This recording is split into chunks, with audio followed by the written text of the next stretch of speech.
Hello, everyone. I'm Paul Wessel from Greater New Haven Clean Cities, and welcome to the Roundtable on the progress of electric school buses in Connecticut. Greater New Haven Clean Cities is pleased to have in today's roundtable some of Connecticut's key leaders in transitioning the state's fleet to electric school buses. We were just talking beforehand. If it takes a village to raise a child, it takes a nation to figure out how to get that child to school in a way that doesn't undermine our health and threaten our communities. And we'll hear today from a panel of some of the people most active in helping Connecticut school districts move us forward. I'm Paul Wessel. I'm the director of Greater New Haven Clean Cities. I'll be kicking things off, but very quickly turning over the show to Lou Camacho, who's at the Connecticut Technical High School System, CTECS, our VOC Tech system here in the state, has 25 buses on the way. Brendan Sharkey at Daisy Solutions and Aces Up about what the RESC community, the regional educational service centers, are doing to promote the growth of electric school buses and workplace charging. Kevin DeVivo, who's general manager of DeVivo bus sales and DATTCO here in Connecticut, and Kevin King, who's senior EV principal consultant for First Student. Each panelist will present on their background, talk a little bit about why their organizations are interested in school bus electrification and their activity in Connecticut. They'll go on for about 10 minutes each. Then we'll follow up where each of them will talk for just a couple of minutes about some of the key lessons they've learned, and then we'll open up for the roundtable discussion. You can feel free to raise questions and comments in the chat during the presentations. And just so you know, we'll be recording today's session for sharing afterwards. So whatever you say will be recorded, and we'll send out the slide deck to everyone who's attending as well. And I'm not going to add much more here because our panelists cover a lot of ground, but I did want to ground us in what we believe to be the current status of school bus electrification in Connecticut. There are currently, it's our understanding, 12 electric school buses actively transporting Connecticut school children today, with another 61 that have committed funding, and that's out of a total of 8,000 or so school buses in the state. Clearly, we are very early on in this transition, so let me turn it over to the movers and shakers to really explain what's happening and help clue you in. First up is CTECS Lou Camacho. Lou, take it away. Thanks, Paul. Hello, everybody. So I want to just start by just telling you a little bit about CTECS and who we are. So we're the Connecticut Technical Education and Career System. You may be more familiar with us being the Connecticut Technical High School. Paul, do you want to advance to the next slide, or do I have the ability to do that? I'll do it. Yeah. So for over 100 years, we've been the premier workforce provider for the technical trades, and so we have 20 locations. You can actually go right on to the next slide as well. We have 20 locations. We are we accept students from all over the state. So we have 17 technical high schools, and then we have one technical education center, which is Bristol, where they have not only high school students but also adult students. And then we also have 2 aviation schools that are adult-only programs. And so the electrification of school buses are going to be at the 17 technical high schools. You can move on to the next slide. So again, we have 20 locations, 166 sending towns. I think there's 169 towns in Connecticut, so just about every town has we accept students from. We have over 11,000 students with 31 different trade programs. And so the primary focus of these electric buses, so again, go right on to the next slide,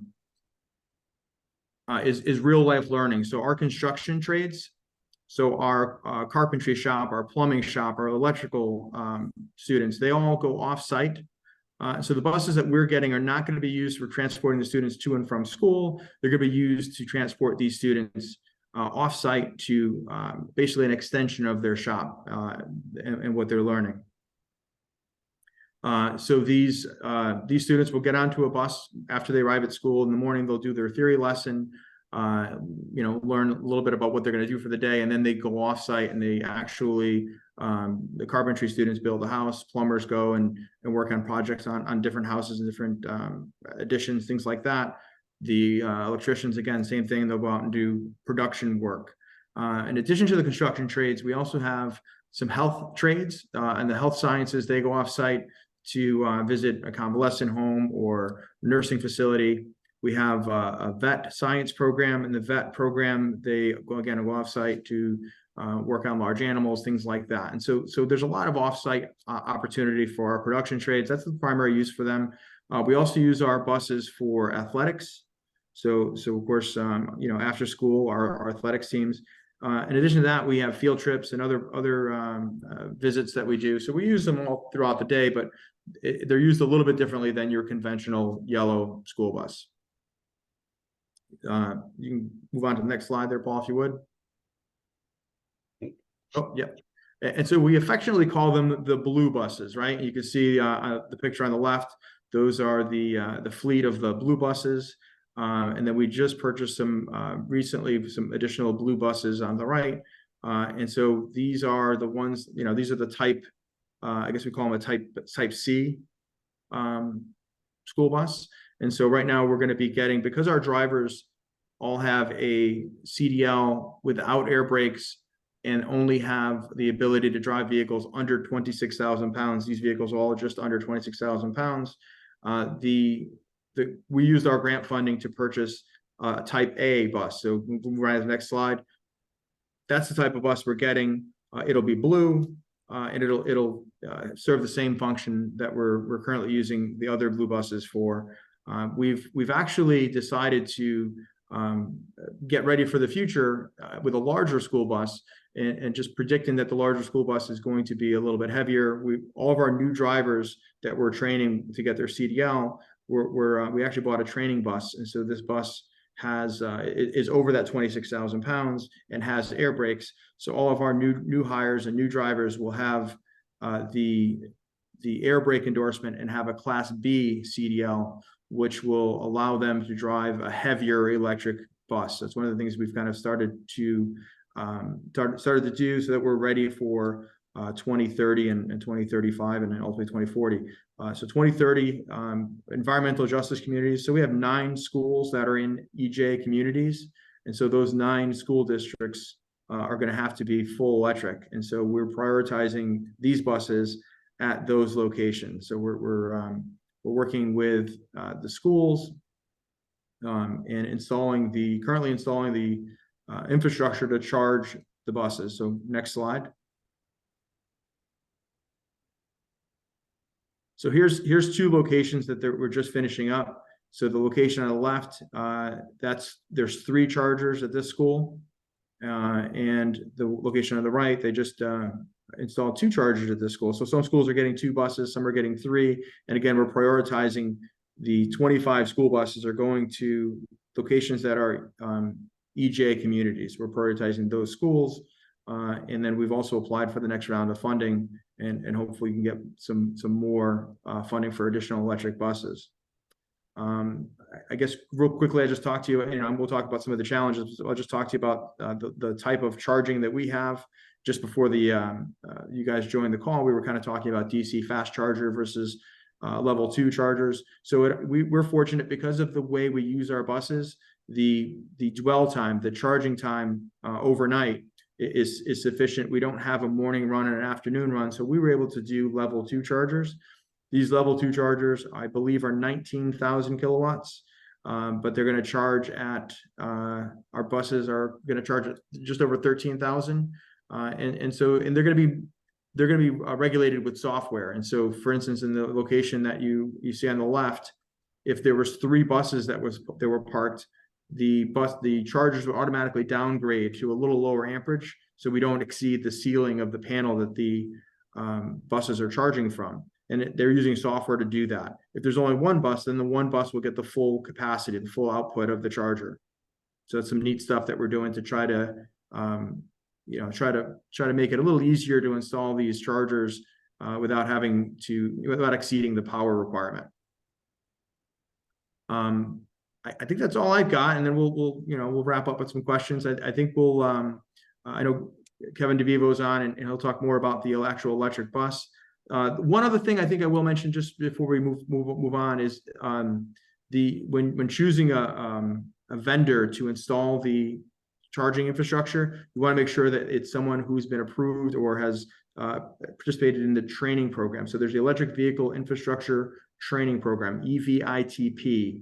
So we want to make sure when you're choosing a vendor to do that they're approved, and also the chargers have to be EPA Energy Star rated. Yeah, you've learned a lot along the way.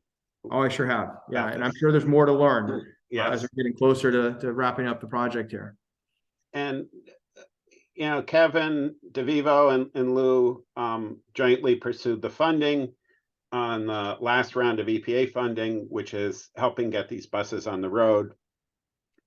Had some issues about getting the chargers installed because, and this will be familiar to a lot of people in public institutions, while Lou manages the busing program, he doesn't manage the individual schools. And fortunately, the Connecticut building trade stepped up and helped us find somebody that would help him get the installs done and scoped out. And it was you never know what you're going to encounter along the way. So why don't I turn it over to Kevin DeVivo from DATTCO and DeVivo Bus Sales. Great, thank you. Thanks, Lou.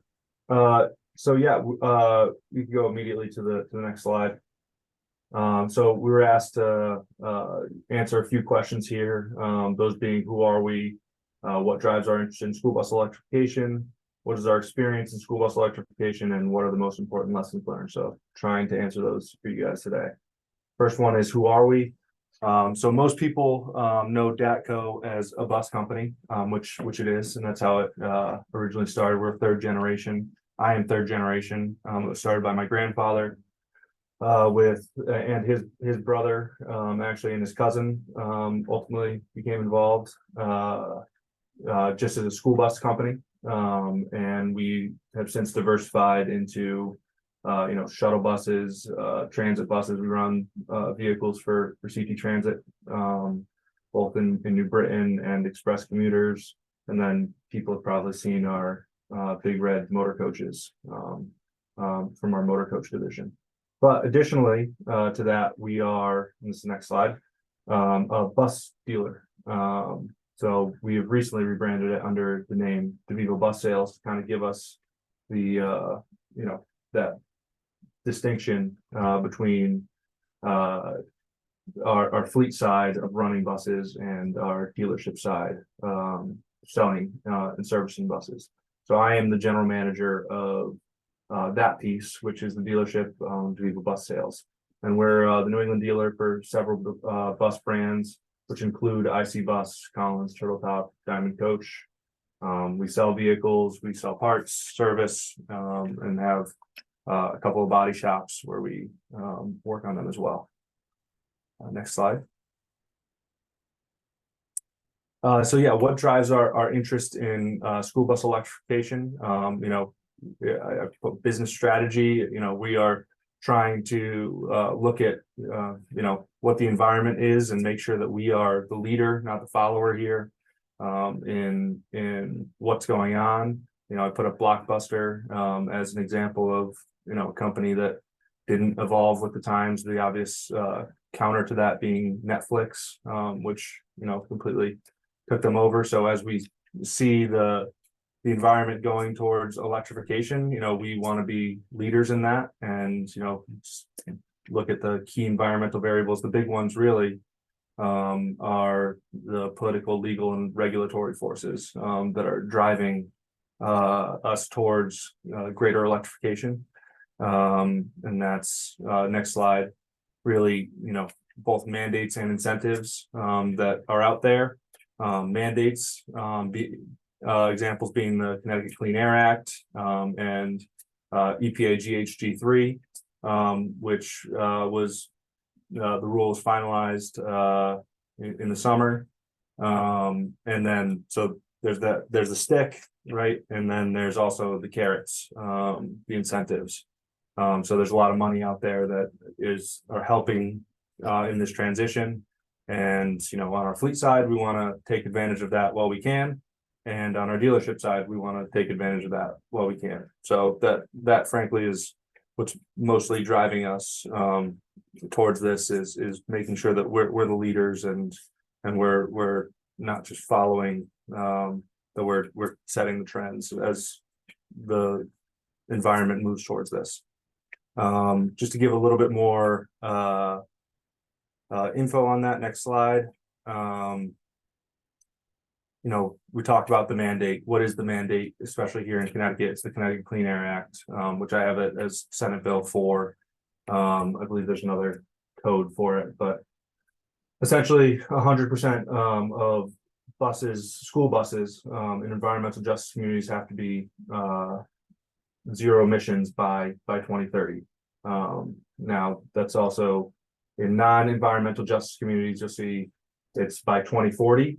All of them have to be zero emissions, and you know that in between phase 2035 is alternative fuel school buses like propane. So you know that's the environment that we're in right now. Is we have this mandate that's out there that is requiring electric buses or zero emissions buses, which there are no other alternatives that I'm aware of, though people like to talk about hydrogen, that will get people to you know, zero emission school buses by 2030. So there's a couple other pieces of that, including that school contracts can be 10 years if you're providing at least one zero emission school bus. And there's also, and this kind of leads to the incentives piece, DEEP has been instructed to set up a grant funds program, which is yet to be released, that will support federal funds through Connecticut funding for those who've gotten clean school bus funding, so matching funds. Next slide. And so here's the big incentive that's out there right now, the EPA Clean School Bus Program. This is this chart is actually old. It's from the first round of rebate funding. We've now gone through the first round of rebate funding, the first round of grant funding, and we're now in the second round of rebate funding. The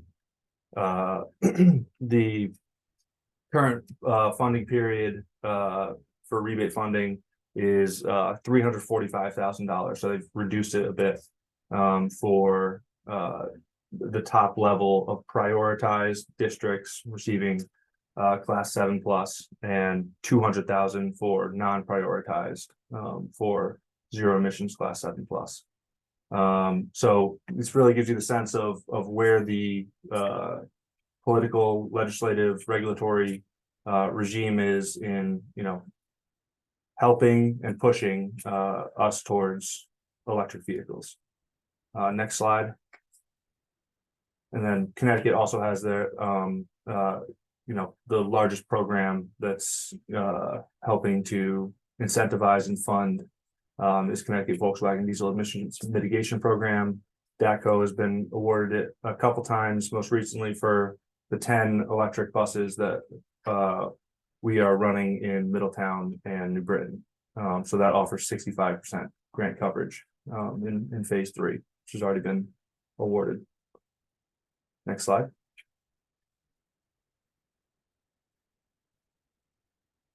So what is our experience in school bus electrification? Keep on moving. So we have the first electric school bus in Connecticut, is what's called a Type A. You can see it there, operating in Middletown, Connecticut. We have 11 electric buses, so they're all, you go back to the VW mitigation funding, they're all funded by VW mitigation funds, administered by the state of Connecticut Department of Environmental and Department of Energy and Environmental Protection. So there you go, multiple successful applications for that Connecticut VW NOx mitigation grant. And so in order to support these buses, we have multiple infrastructure installations at multiple sites in Connecticut. I should say that I've kind of broken it down into what's our fleet experience, so in running school buses, and what's our dealership experience in selling electric school buses. So this is our fleet experience in school bus electrification. Next slide. So as I said, 11 electric buses in operation, 1 Type 2 operating in Middletown, 10 Type 1s operating in New Britain and Middletown. Next slide. We've performed multiple infrastructure installations, the most complicated being DC fast chargers, which Lou was talking a bit about. So on the left, you see our site in Middletown, Connecticut, where we have 4 60 kilowatt DC fast chargers installed. And on the right, you see our site. It's actually at our dealership location, but it's currently being used to power fleet buses. Those are 5 24 kilowatt DC fast chargers. And so in cases where we have needed to go to DC fast chargers, you know, it's a big undertaking. Need to almost always, well, you need to upgrade if you don't already have to 480 volt 3-phase power. So you're upgrading your utilities. There's obviously electrical contracting work involved. On the left, you can imagine that there was a lot of site development that was involved with, you know, we had to trench in order to get the conduit to those pads, then poured the pads, you know, obviously have the protection mechanisms around the chargers, and then you have to get those chargers installed and then commissioned by the software provider in charge. Next slide. And so then there's our dealership experience in school bus electrification. Again, that's DeVivo Bus Sales. So we're a dealer of multiple brands of electric school bus. You know, we run what we're calling the New England Electric Bus Initiative on our dealership side, trying to bring electric buses to New England. We have extensive successful grant writing on behalf of our customers. We also are the East Coast Electric Vehicle Training Center for Navistar, which is IC Bus and International Trucks. We have partnerships with organizations throughout the electrification value chain. That's a big emphasis for us. Is, you know, this takes a lot of support, so we need to know the people that can do it, and then we provide industry leading support. Next slide. So the two you know, major brands or major electric buses that we sell are on the Type 1 side, also referred to as Type C in the industry, the IC Bus CE Series Electric. It's a fully purpose-built vehicle, all by IC Bus. It has 210 or 315 kilowatt hour battery pack, and its range is they say up to 140 or 210 plus miles is what they advertise. Type 2, we sell Collins Electric, and one of those options is a Lightning E Motors upfitted Chevrolet chassis, which has a 125 kilowatt hour battery pack and a range of up to 130 miles. So as Lou mentioned, that's the same bus that Lou had pictured. There are 25 of those going to CTECS, whereas the top one, we have 10 of those in our fleet. Next slide. Yeah, so the New England Electric Bus Initiative, you know, we have a mission to support the proliferation of electric buses of all types, whether they be school and commercial. So this is obviously a school bus electrification conversation, but we also sell commercial electric buses, those, you know, being electric shuttle buses and vans for that matter. So it has a foundation of partner and community engagement. At this moment, we have 76 electric buses that are in some stage of procurement. That means they could be, you know, already operating, or they could be, you know, the purchase orders could be in. They're on the assembly line. The largest procurement out of that is CTECS, so it's a good thing that Lou is here. Those 25 electric buses are building now. And there we have pending grant applications for 85 more electric buses. That being through round 2 or the EPA Clean School Bus grant funding program. Next slide. Kevin, are there other organizations involved in this initiative, or is this your branding of the work that you're doing? Well, yeah, it's our branding. Yeah, it's kind of how we tie it up and talk about it, especially frankly when we're going out and applying for grants. And really making it a clear like what the project is and the scope of what we're doing. So for grants, we were the second most awarded bus dealer in the country under the EPA Clean School Bus program. So we're under that program, we're administering the delivery of 54 vehicles. Again, 25 going to CTECS. You can see the rest at the bottom there. Those awards total $18,630,000, which that flows to the districts. Obviously, though, it allows them to buy buses from us. So you can see our incentive. So that's almost 2% of the $1 billion that was awarded is going through DATTCO Inc. or DeVivo bus sales. You'll note that none of that is actually going into DATTCO's fleet. A lot of that comes down to mentioned quickly that there are prioritized and non-prioritized districts on the EPA Clean School Bus slide there. Unfortunately, I would say none of the DATTCO fleet customers are in prioritized districts. So because of the way that funds have only flowed to prioritized districts as of now. So really, as it stands at this moment, yeah, only prioritized districts have had them. So what I'm just reading, I don't know if it's time to answer these questions, but what penalties will be assessed to EJ communities or districts that are not compliant? That's a question I don't have the answer to. It's maybe somebody else has an answer to that. It remains to be seen. Yeah, I don't think anything is spelled out in the legislation as to what the penalties would be, but it's certainly a good question. Kevin, how have you been doing in districts that didn't get fully funded? So when you say fully funded, so when there are additional costs beyond the grant funding, how have you assisted districts? So the great part about the first round, the first 2 rounds of, and maybe this isn't how EPA would look at them, but 2022 was the first rebate round.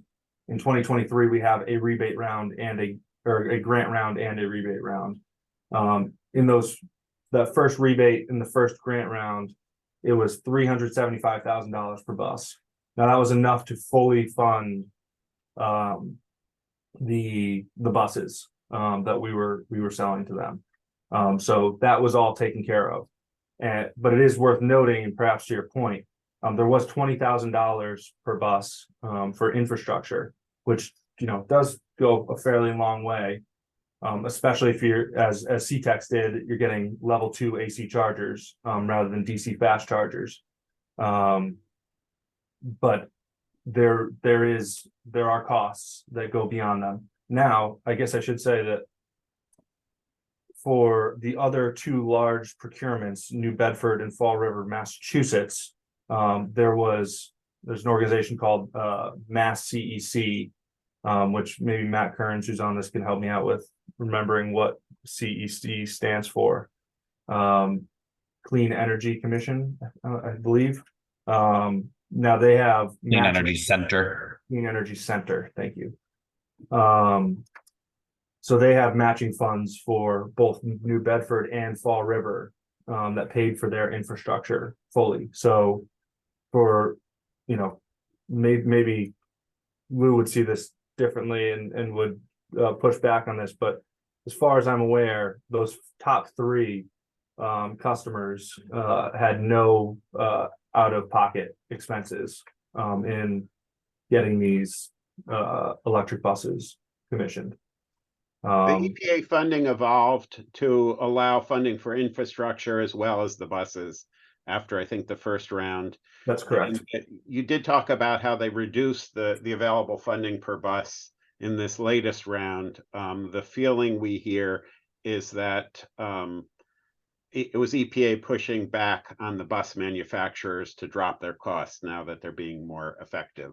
Yeah, Or getting a grip on the marketplace. And the funding that you talked about that is to come from the Department of Energy and Environmental Protection, probably sometime next year or maybe 26, is supposed to supplement funds for districts who need additional funding. But there's an expectation the bus prices will come down, infrastructure will come down, but all this remains to be seen. Right, you got it. So I'll try to keep this as brief as possible. We are the East Coast Electric Vehicle Training Center for Navistar. So we train in this building that I'm in. We have our training center. It's called DeVivo Technical Education Center. It's led by Ron King, who's our Director of Product Training Support.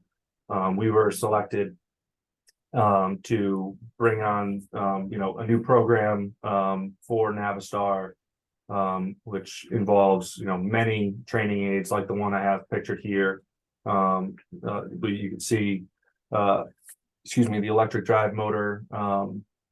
It's called the S-Box, switch box, that powers this vehicle. We also have on the right side an electric truck. We train electric truck technicians from dealerships around the country right here as well. And we also train large fleets as well for their technicians to work on these Navistar or IC bus electric buses. It's great. I didn't know about this till I saw your slides. We'll have to do a field trip if you're okay. Yeah, absolutely. And so just quickly, just a note on our partners. It certainly doesn't encompass all of them, but just giving you an idea of the partnerships that are necessary to make this happen. There is a lot that goes into, the bus is the easy part. That's, I guess keeping keeping technicians trained and then servicing it, that can be difficult. But in terms of getting started, we can have a bus delivered, in just a few months. It's everything else that goes into, essentially the infrastructure. And I guess on the financing piece, it's getting the money where necessary. That's the big part of it. And so, we've tried to prioritize these partnerships to be able to provide that ability to bring in all these partners to make these things happen. Next slide. Impressive. I think that's it. All right, great. Did it. And Thanks. that was great, Kevin. And this is a good segue into Kevin King from First Consulting, talking about the services that they provide school districts. It's become clear that there are a lot of strands to this transition, and districts will need a lot of assistance. And pulling together those partners in the overall plan is one of the things that's important here. So Kevin King, take it away. Afternoon, everybody, and thank you, Paul, for putting this together and giving us a chance to join in today and spread the good news about electric. So thank you. We'll jump right in. First Consulting is a division of First Student, though I am tasked more with working with our non-customers than our customers at this point in time. We have a team internally also that works with our current customer base toward fleet electrification. And just to give you a little overview of First commitment to electric.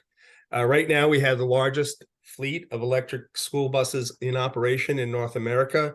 As of today, we're at 306, and we've driven 2.4 million miles. And every day we transport a little bit more than 15,000 students in electric school buses. And one of the great things about our experience that we feel makes us very uniquely qualified to work with our non-customers in this area is that we do it in areas. A lot of our electric buses at this point in time have been deployed in Canada, specifically in Quebec. So, there's a lot of anxiety about electric buses. Cost is one of them, and the grants are helping to address that. Range is another. And as Kevin DeVivo referenced, IC is coming out with 315 kilowatt hour battery that could go as much as 210 miles. But cold weather is also critical. And in Quebec, we operate somewhere approaching 200 buses, where last year, these buses were deployed in temperatures reaching as low as -30 Fahrenheit. And those buses were every day charged, ready to go. You will lose a little bit of range in colder weather, and it will take a little bit longer to charge. But we had no issues with these buses being able to respond on a daily basis. And another anxiety is, people worry about fleet conversion. How should I do it? Do I do 5 at a time, 10 at a time, whatever the thought or planning may be? And that's a very valid thought and concern. We actually were somewhat thrust into doing a full fleet conversion. So we converted 140 units at one point in time. And again, those units are all operating flawlessly at this point in time. So we feel very qualified to discuss EV and benefits of it and the challenges of it as well. But at First Consulting, it's a multifaceted approach. Obviously, we're going to, as Kevin alluded to, the school bus is the easiest part of this process. And when it comes to EV and working with folks who are not necessarily well versed in all that goes into it, I typically will explain that there's 4 phases of learning, in my opinion. I've always been taught, and I'll spare you all the 4 phases, but the third one is the unconscious incompetence stage. And when you get into the looking at electric transportation for the first time, more often than not, you're going to be at that stage, which means you don't know what you don't know at this point. And that's why working with, DATTCO or First Consulting or whomever is critical. This is not a do-it-yourself project. But we'll talk to you about consulting. Part of it will be electrification, routing. Not every route is designed for an electric school bus at this point in time. It's just the reality of it. Topography, temperature, range on the route, things like that. So when we engage with somebody on a consulting basis, we do the first step is a routing analysis. And believe it or not, there are 127 different factors that we look at in routing. We'll look at topography, hills. We'll look at temperature and its impact on the battery. We'll look 5 years down the road, because right now batteries in electric buses are degrading at 1.5% to 2% a year. So we'll look if bus 1 is going to go on route 1 in 2023, will it still work on that route in 2028? So we'll factor all that in, including maintenance, operations, management, and safety and special needs training. And part of what we do whenever we engage, either getting our own buses or working with a non-customer at this point in time, is we will always bring in first responders when a bus is delivered. EMTs, firemen, police officers, things of that nature. We want everyone to understand this is a little bit different than what's out there now. And there are some unique ways in which you may have to engage with a vehicle if it's been involved with any kind of issue or incident or accident. So if you can go to the next page, please, Paul. Our process begins with the assessment. We'll do the needs analysis, and we'll provide a quantitative and qualitative evaluation for you. Then we'll develop a strategic plan, which will take place over whatever the requisite number of years, whatever meets the district's needs or the contractor's needs at that point. So we'll develop the goals for conversion, the timelines, key performance indicators, and an action plan, and then ultimately implementation. And implementation does not end our support. It's ongoing throughout the life of the vehicles. And we do have key performance indicators and progress monitoring and reports that we will continually process and handle and share with whomever we're working with. Next slide, please. So fleet electrification, why now and why partner? Next. I think you went one. Did you go one too far? Yeah. No. Okay.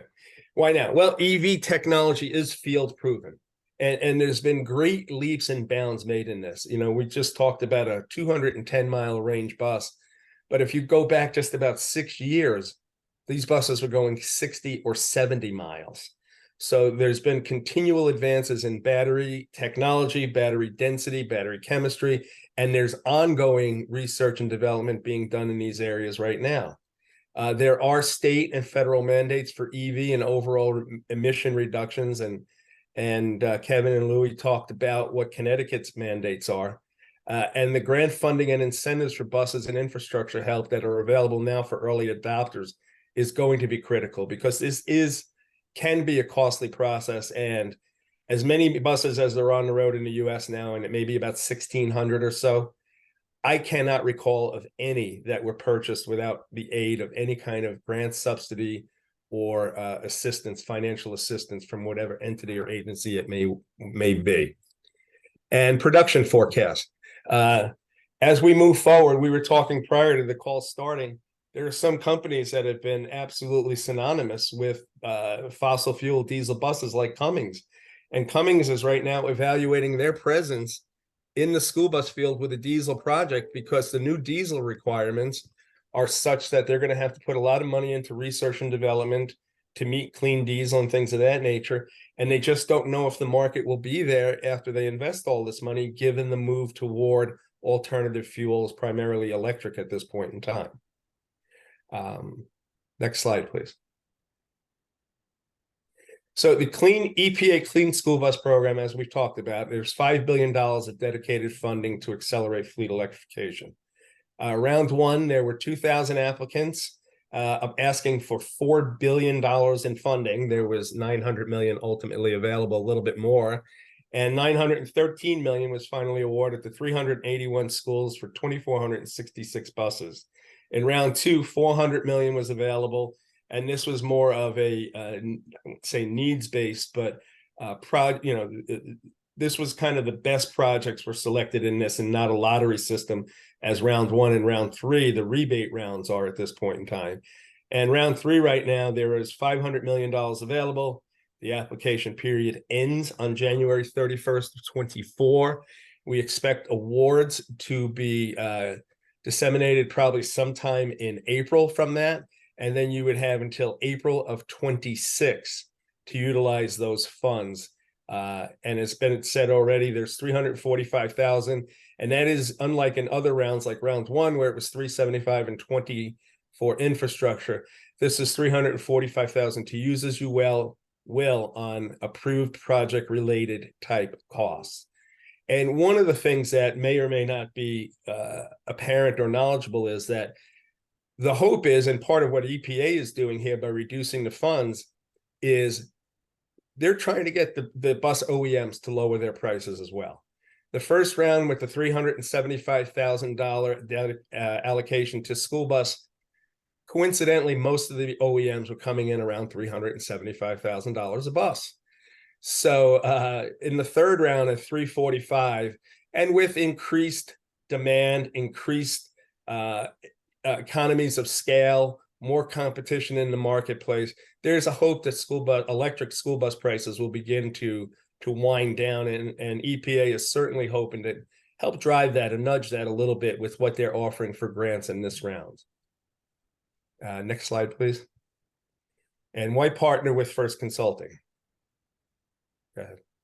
Well, first and foremost, and this is very simple, this is not a DIY project.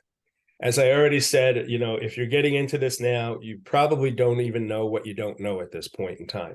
And be it First Consulting, be it DATTCO or whomever, find somebody that has the experience and the knowledge of the marketplace, the technology, how to best implement it, how to operate it, and partner with those guys and help you through the process here. Next slide. Operational excellence and EV experience is something we take great pride in. As I've already said, we are the world's largest school transportation provider. We have exceeded 2.4 million miles in our electric school buses. That slide's a misnomer. It's not 600,000. It's about 15,000 morning and 15,000 afternoon. But to give you some perspective on how many students we do transport, if you were to take American Airlines, United Airlines, Delta Airlines, Southwest Airlines, Alaska Airlines, put them all together and aggregate the number of passengers they transport in a single day, and we take more children to and from school. So we clearly are leaders in terms of operational experience and excellence at this point in time. We have award-winning safety programs. We have huge teams that are dedicated strictly to safety. A first student meeting begins with a safety moment. Safety is the most important part of everything we do every day. We understand we have precious cargo we're transporting, and it means everything to us. And our commitment to EV, and I don't think I mentioned this, but our goal is to have 30,000 electric buses on the road by 2035. And we have 306 today and about 700 more on order. So we've got a long way to go. But it also plays into our safety first approach to school transportation, student transportation. Electric buses are cleaner, healthier. Every electric school bus deployed is the equivalent of eliminating 23 tons of greenhouse gas every year. The students are not breathing diesel particulate, which contains an untold number of carcinogenics in it. If first student, just to give you some perspective, was to meet our goal of 30,000 by 2035, and we believe strongly we will be the equivalent annually of removing 460,000 tons of greenhouse gas. We have industry best fleet maintenance. Our cutting edge onboard technologies promote operational efficiencies. Our chief engineer is a gentleman by the name of Alex Cook. In 2 of the last 3 years, Alex has won the Innovator of the Year award for school buses, as awarded by STN. So we have high levels of expertise on our team. Our professional routing expertise, as I already mentioned, we calculate 127 different factors. World-class training. We could do it on-site, off-site. We'll do self-paced learning. We've got a wide program with a lot of options as to how to best complete it or work through it. Our purchasing power is unmatched. We buy more school buses every year than anybody else, and we do enjoy very strong relationships with all the OEMs. But right now, we seem to favor International and Thomas in the EV space at this point in time. But again, that's part of the value we bring is our strength and our recognized position in the student transportation fields. Next slide, please. And our electrification goal is simple. We want to own and operate the largest fleet of EV school buses in North America, which we do today, and we want to continue that position. As I already alluded to, we would reduce greenhouse gas emissions by 460,000 tons. And one electric bus reduces health costs by $150,000 per year in aggregate. $30,000 will reduce, 30,000 electric buses will reduce health costs, projected reduction of health costs by $4.5 billion. Next slide, please. So as you're an electric school bus partner, and this is a little redundant, I've gone through this already, but we work at 3 levels. We develop plans at each level, and we'll work from soup to nuts. We'll help you get the grants. We identify all the monies that are out there. We have very strong relationships with all the utilities. We'll work with the local utilities to maximize whatever make-ready funds are available for you. We also have invested on our own in research and development, and we have developed what we call a flex power system, which is, it requires very little digging or trenching, which cuts down on the infrastructure costs related to preparing a site for it. It's somewhat mobile in as much as if you're on site and you decide you want to move your fleet a mile up the road, well, this thing it basically goes on the back of a truck. We move it up the road. And again, with everything being above the ground, we don't use a lot of bollards. We use rails and things like that we move wiring down the length of. It makes it a very easy move. And it's also modular in design. So if you start with 10 buses, but ultimately you're going to 50, we could set up the flex power system to accommodate those 10 units today. And as you expand your fleet and move forward, it doesn't require additional transformers or switch gear or anything along those lines. We simply upgrade the capacity of the flex power hardware system that we have in place. Next slide. And this is it. The flex power system we'll use, as I said, we'll either use rails or these jersey barriers that you see in the picture here. They're easy to move. They're not easy to lift, but they're easy to move, relatively speaking. And we've had to overcome significant challenges in how we distribute our power in a flexible but cost-effective manner, which was somewhat the mother of this invention in terms of us needing to invest in something that allows us to provide what we need, do it in the most cost-effective manner, and maintain the flexibility to be able to expand or move it as the fleet grows or real estate constraints present themselves. That was hard to say. The K-rail that is used for mounting of the conduit and the cabling and charges acts as a solid buffer if the vehicle makes impact at a slow rate of speed. And believe it or not, one of the biggest challenges we're finding early on in this, if there's a failure rate, and it's not necessarily a true failure, but cables. There's been a number of cables that have been pulled and need to be replaced. So this won't necessarily eliminate that, but it does make accessing everything around it quite simple. And by allowing a small amount of slack in the cable management system, the K-rails can be displaced by a foot or more without severing any of the connections and damaging any of the infrastructure. Next slide, please. And keys to moving forward. Let's hold on this. We'll come back to this, okay? Okay. Because I wanted to follow up with everybody's key points for lessons learned and pieces of advice. Okay. So here's Kevin King's info, and at the end of all the presentations, I'll give you everybody's email addresses. Why don't we go now to Brendan Sharkey, talking about the ACES Up program that ACES is running statewide through the RESCs. Brendan, you're on. Thanks, Paul. I'd like to take this a little bit in a slightly different direction, because what you've heard so far today has been from the vehicle side of things. But I'm going to be speaking more about the charging infrastructure side. To give you a little bit of background, ACES, if you're familiar with the RESCs in Connecticut, there are 6 of them. ACES is the Regional Education Service Center, or RESC, for the Greater New Haven and Waterbury areas. And about 3 years ago, using the DERA grant that was available from the VW DERA grant that Kevin DeVivo described earlier, we actually acquired the first full-size electric school bus in the state.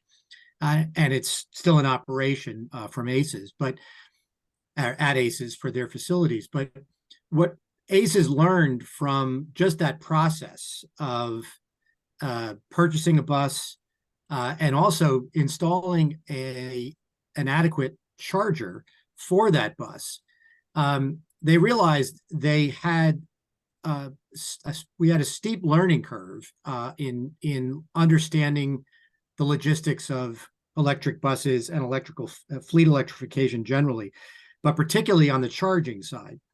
And what ACES decided to do was to create this program called ACES Up, which in part provides technical assistance to help school districts navigate the bus acquisition part. But really, ACES Up is envisioned as a network of EV charging stations that are dedicated to public schools. The first thing that ACES learned when they got this new electric school bus, a Bluebird bus, through School Lines of Connecticut, who is our partner in acquiring the bus, was range anxiety. The concern that, wow, we are based in North Haven. We're going to be taking some kids on a field trip down to Bridgeport on a cold day. How do we know for sure that they're going to be able to get down and back? And unless we know that there's someplace in Bridgeport where we could recharge, at least temporarily, in order to get our students back to the North Haven headquarters. So it began a thought process here of what if we could create a statewide network of EV charging so that we could eliminate range anxiety. And the idea is create charging stations at schools. The thing to keep in mind when acquiring EV buses and the charging infrastructure that goes with it is that I'm not going to speak for all the bus companies here today, but generally speaking, the charging infrastructure is going to be located where the buses are stored, which is typically a gated facility somewhere It might be on school grounds, but in many cases, it's in a private yard that's gated, and the charger is only really available exclusively for the buses themselves. So what Aces Up decided was maybe we should go about this a little bit differently, in addition and complementing what the bus companies are doing. And the idea was, what if we were to create a network of EV charging stations that are school-based throughout the state?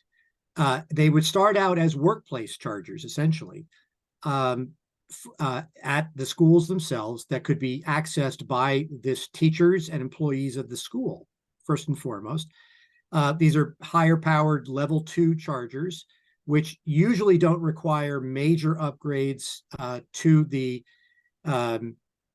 power coming into the buildings, but they can charge buses for sure.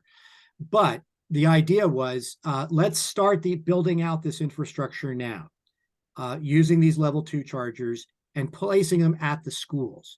So that way, if a school bus driver was looking to go and take the kids away to an away soccer game that might be 30 or 40 miles away on an electric school bus, they could know that there is a charger at that remote location where they could charge while the kids are playing their game and know that they have enough juice to get back. It's a different approach. It's an infrastructure-based approach to electrifying fleets. There is a general acceptance of the fact that right now we don't have a lot of electric buses out on the road, despite everyone's best efforts, largely because of cost and the sticker shock that most school districts face when looking at these buses, and the fact that they're just not readily available at a reasonable cost. So given that, why don't we build out this infrastructure first?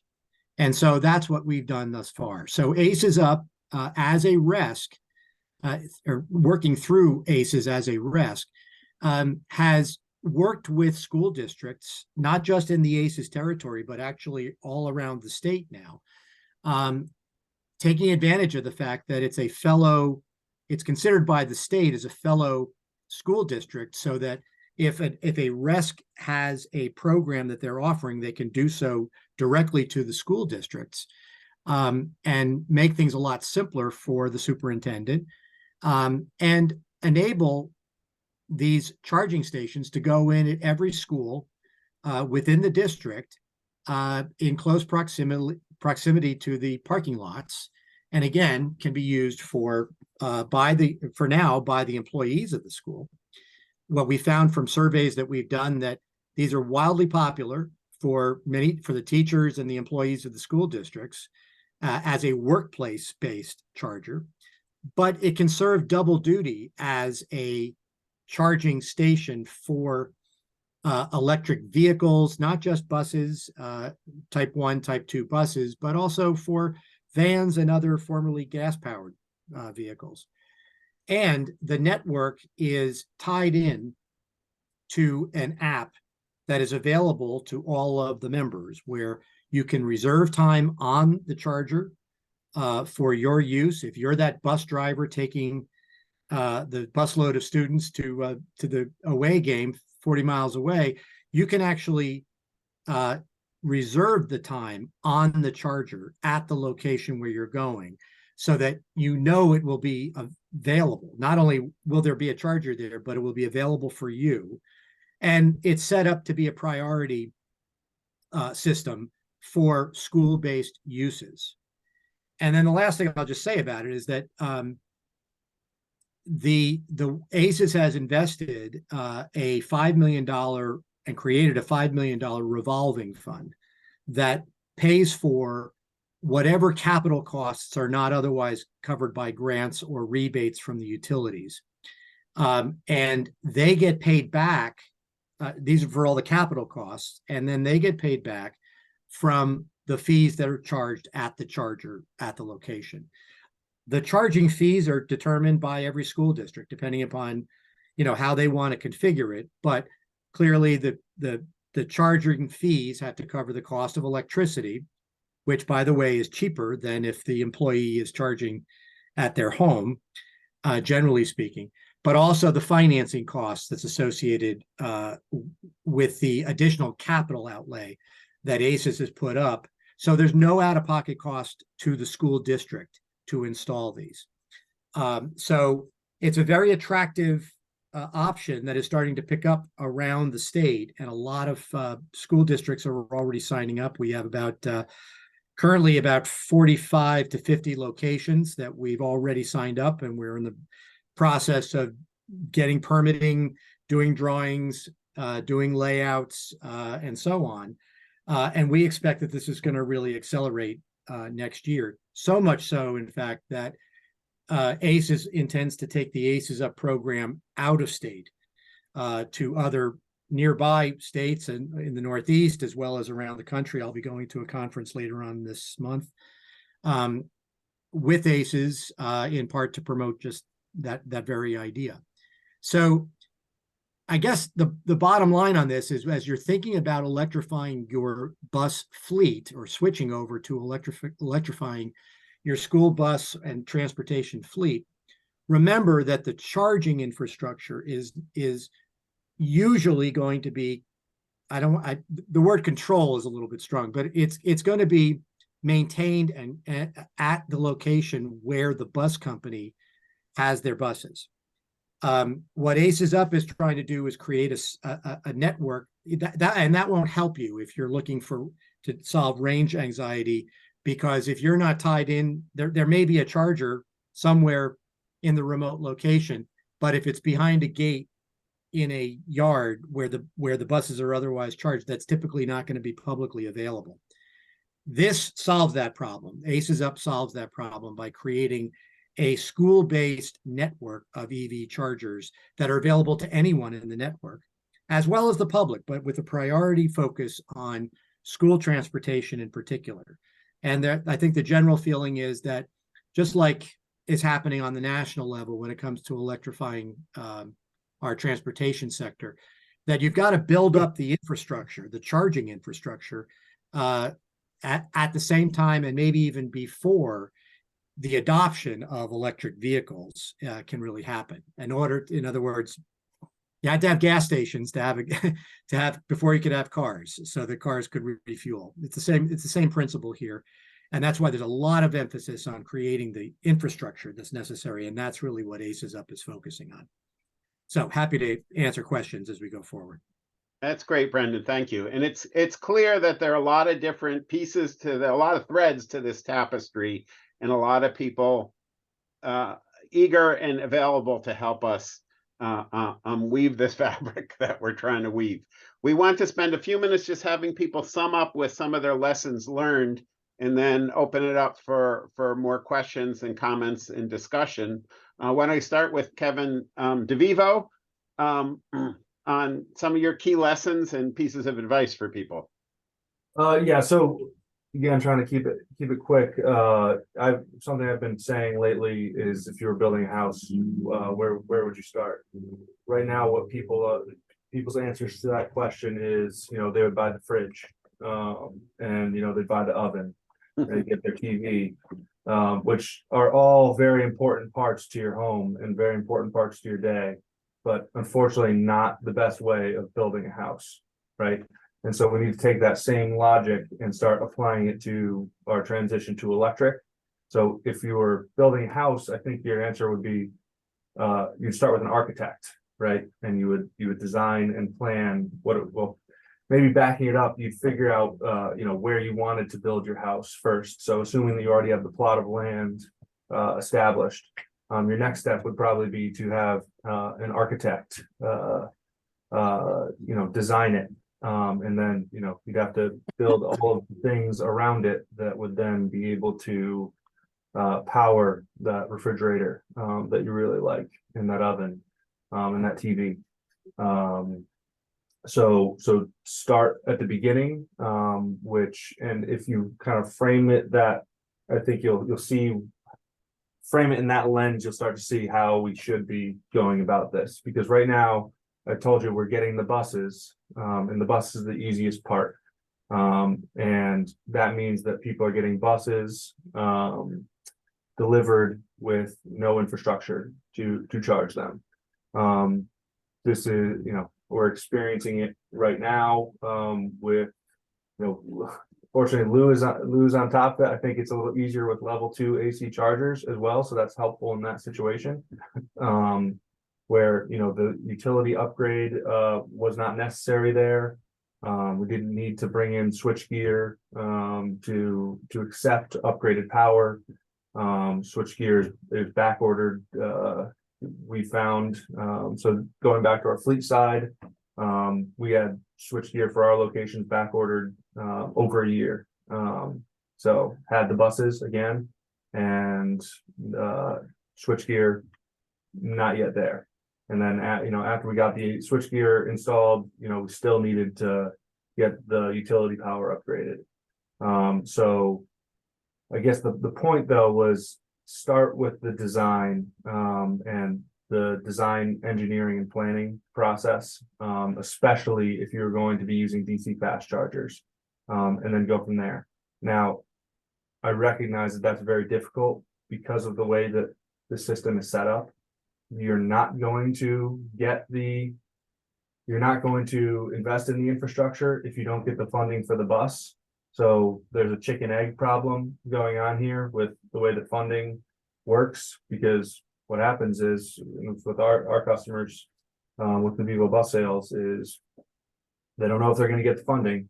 And then once they get the funding, it's press start and panic. And then we have buses coming in without chargers to charge them, and it makes things very, very difficult. So I guess the larger lesson, or the more simplistic lesson, is that the infrastructure is the important part to get figured out. Now, the Good advice, regulatory Kevin. regime caused a lot of issues with as I described with that, but that makes this a very difficult problem to solve. But the bus is just the tip of the iceberg, and everything behind it. This is from the EPA Clean School Bus Program, is a much more exacting issue to solve along the way. Yeah, sorry, Paul. Thanks, Kevin. It's good advice. Lou, you want to add anything there? Sure. Just to kind of echo what Kevin is saying, I think the bus part is the easy part, right? I think that the infrastructure is important. We talked about going with the DC fast charger. It was just too cost prohibitive for us right now. And so we decided to go with the level 2, which was I think the right decision for us because of the way we use our bus, and because we do have that overnight dwell time to charge the bus before we take it back out again the next morning. So for us, it seems to make sense. I think we'll have to see how it goes. It is I call it a pilot program, because we're rolling this out, and we're going to see how it goes. And if we we'll make some changes as we go. Some of the things that I think lessons that again, we're still learning, because we haven't received our first bus yet. But as we're putting in the infrastructure, for us, some of the challenges are not only the power and the infrastructure, but it's also the location. We don't have a designated area at each school that we park our buses, and so we're looking at what makes the most sense, right? We're looking at some areas that are prone to flooding. We don't want to put them there, and so just deciding where the bus is going to go for us has been a challenge for me. Because I think the other thing that happens too is, again, it's cost prohibitive. So if we have an area that we normally park our blue buses, but there's no power in that area, and now we have to it's easier to relocate the electric bus to a different area that's closer to where the power is than it is to run the power out to where we normally park our buses. And so we're making some of those decisions now. We do hope to get, maybe some DC fast chargers at the athletic fields. So that way, when our schools are playing, we have a game we usually play with. Athletics are usually within our district, or if there's a visiting school that's going to use a DC charger, it'll be a fast charger that will charge the bus up pretty much more quickly than a level 2 would. But again, that's down the road. I think we're gonna look at that. Right now, one of the ways we're gonna possibly use our buses is because they're all generic to get the additional range, we might just swap buses. So if there's a bus that's leaving Hartford and going to Danbury, and we're worried about the range anxiety, we might just swap and take a Danbury bus back home, and just kind of keep that. I mean, that's going to be a little bit of a logistic nightmare for me, but it's easier to do that, and then right now for us, we might do that, and I hope with technology and the improvement, we're going to see a better range on these buses in the future, and we'll see what happens with the, like you said, like Brendan said, with the cold weather and the using the heat on the bus. I think it makes quite a bit of difference. It'll be great learning along with you, Lou. So thank you for everything that you're doing. And Kevin King, you want to leave us with some of your keys to consider moving forward? Well, I'll echo what Kevin and Louis said, that this is infrastructure is key. And I don't use the architect analogy that Kevin did, but I'll say you wouldn't climb Mount Everest without a guide. So you need a guide to help you through this process here. So you need to include fleet electrification in your district strategic plan. You got to know what your sweet spot is for cost savings. Research all the EV funding sources available to the district. And to that point, I would say, apply early and apply often. If you are successful in your application, but it's not the right time, you can give the funds back. There's no penalty, nor is there no detriment to future applications.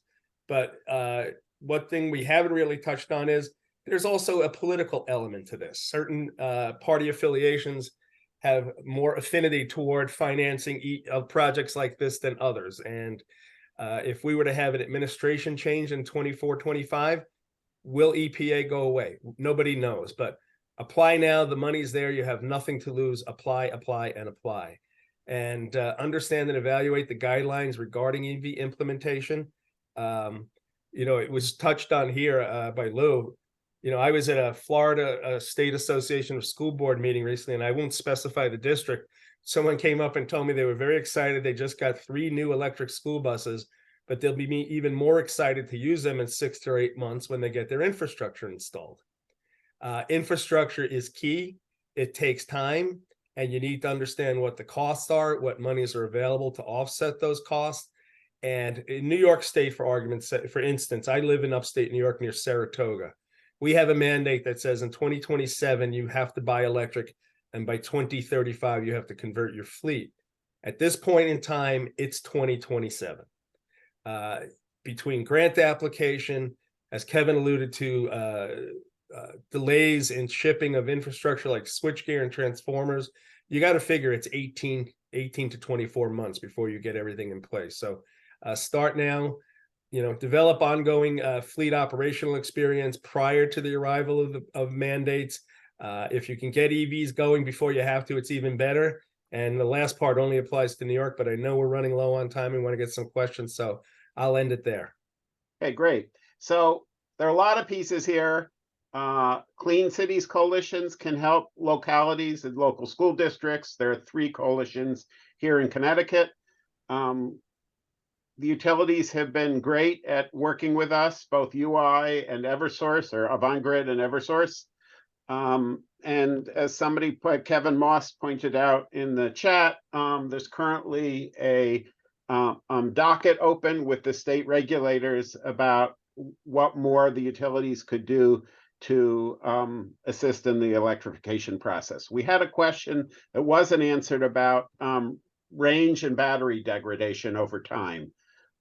Kevin King, you talked about that a little bit. I don't know if Kevin DeVivo, you have any experience. Well, I did respond to that question, Paul, but right now we're seeing 1.5% to 2% a year. It's been consistent, but we don't know what it's going to be in 10 or 15 years. Is that true as well for range? Well, there'll be an impact on range. Yeah. So in theory, if you lose 10% of your battery, you're going to lose 10% of your range. But what hasn't been discussed at any length is learning how to drive these things, hypermiling. There are stories in California of buses with 120-mile ranges and drivers getting 145 miles out of them. So there are ways to offset it. But yeah, realistically, you can expect some loss of battery capacity and range. We haven't talked about driver education, but that's clearly an element of this whole transition. Yep. Brendan, Sharkey, I didn't give you a chance to come up with some of your nuggets. Sure. Well, yeah. But then I do want to let other people jump in. Sure. Very specific. I think everybody else was kind of making the point that I think what Aces Up is about, which is that the infrastructure is really what has to happen really first. And that's really what Aces Up is focusing on. But the other very practical thing to keep in mind is that a DC fast charger, which is the quickest, easiest way to charge a full-size bus,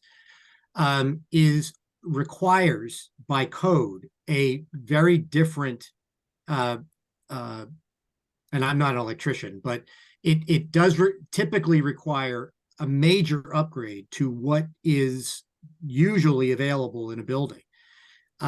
So you can't just place them everywhere, and the incentives for DC fast chargers diminishes very quickly. The utility rebates for DC fast chargers gets gobbled up very quickly currently, which is, again, why I think Lou's point and what he's done within the technical schools is essentially a smaller version of what Aces Up is aspiring to do statewide. Focus not only on that networking of chargers that are school-based, but also, for now anyway, focus on the level 2 chargers. Try to get as high powered a level 2 charger as you can. And not the small, 8 kW kind of chargers that would take hours and hours and hours to recharge a bus, but get a larger, beefier level 2 charger.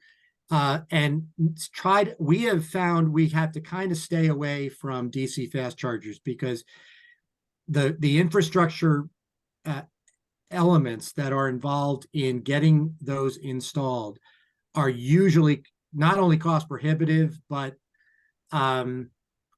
completely impractical right now, depending upon where your charger is going to be located. Could I just say one thing? That the only counter to that, and it's an excellent point, but what we didn't talk about, because it's more conceptual, there's only a number of projects going around the country right now, but vehicle to grid and grid revenues are a potential reality around this technology. Yep. And it will require bidirectional DC fast charging for that. But again, it's more concept. It's the technology is there on the buses and the hardware and the charge management software, but the utilities are not fully engaged or ready across the country yet. So we may be working with UI on a project. We may be working with UI on a project around this. Okay. Essentially, the buses sitting there in the summer are big batteries. You can sell electricity back to the utility and generate some revenue off of it. So there's potential there, but it's potential right now. Yes. Anybody want to unmute and ask a question or make a comment? I have a comment. It's Lou. Sure. Just to kind of, and we don't have the buses yet, so I'm kind of just projecting, doing some math here, but I'm looking at, with our level 2 chargers, I'm predicting that we're probably going to charge at a rate of about 10 to 12 miles of range per hour of charge. Okay.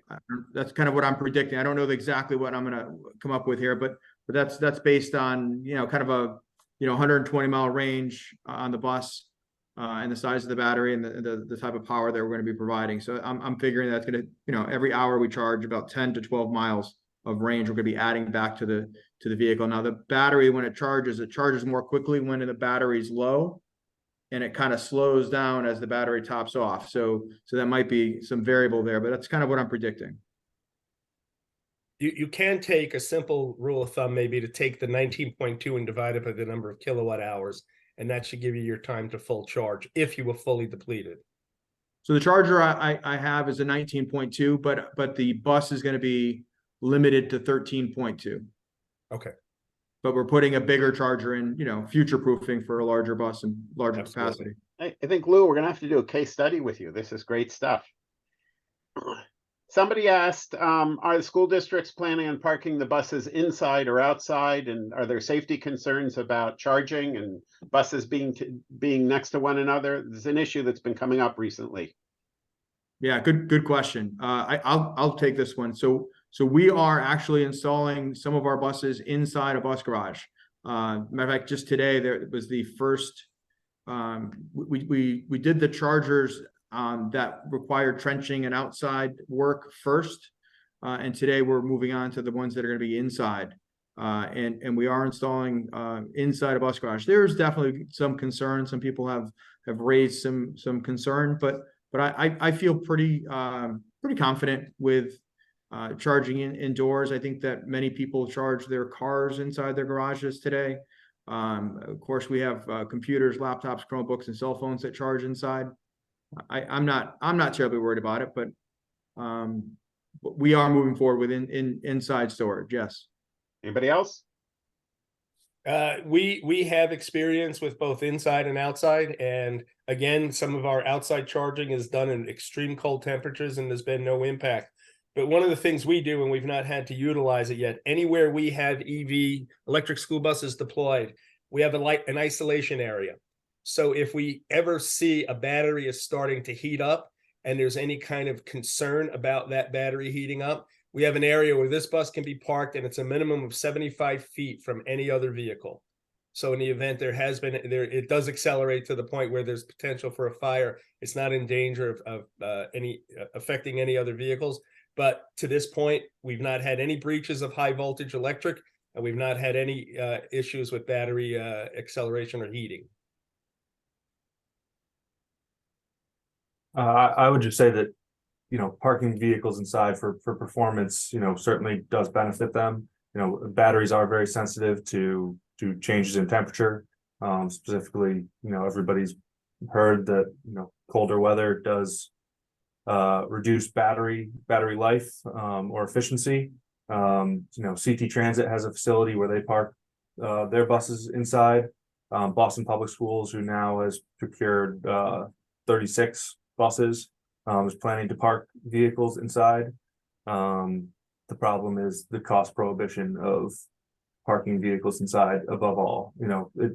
TBD, I guess, on safety of that. I don't see anything that's less safe about that, but it's, we would love to be parking all of our vehicles inside. Our drivers would love that, whether they're electric or internal combustion engines. And it's just cost prohibitive, already with the infrastructure. So to add, a building around that is just more cost.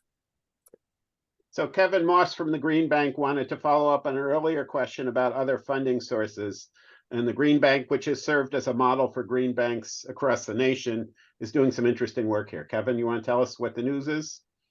Yeah, I just want to share that the Green Bank is, actively getting into the clean transportation space and plans to use its forthcoming monies from the Greenhouse Gas Reduction Fund to fully focus on electric school bus deployment in Connecticut.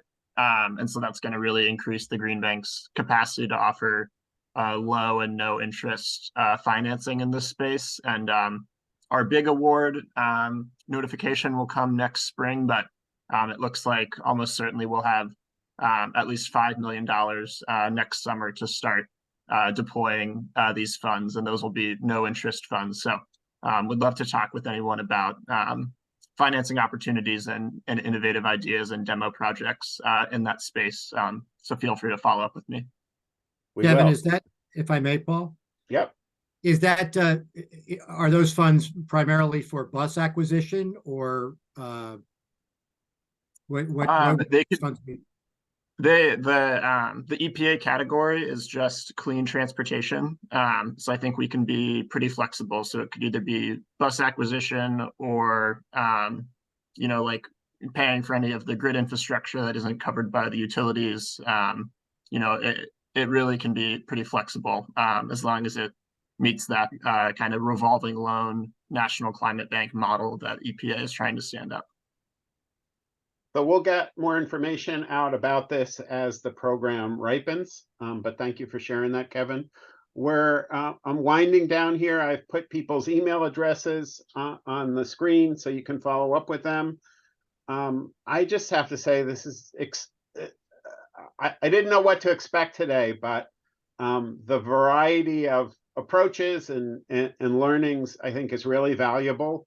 I think providing this service for school districts that are trying to figure out how to move forward under both the burden of a mandate and the opportunity that the funding allows for. And there's more work we'll continue to do, and we'll continue to support communities here in Connecticut. Anybody on the panel want to have some parting words, or we all talked out? I would just say thank you, Paul, and thank you to everybody who took the time to join the call today. Much appreciated. All right. Thank you, everybody. And we'll talk to you soon. We'll send out a copy of the recording and the slides, and we'll have a blog up on our website soon. Thanks a lot. Bye-bye. Bye. Thank you. Thank you. Bye.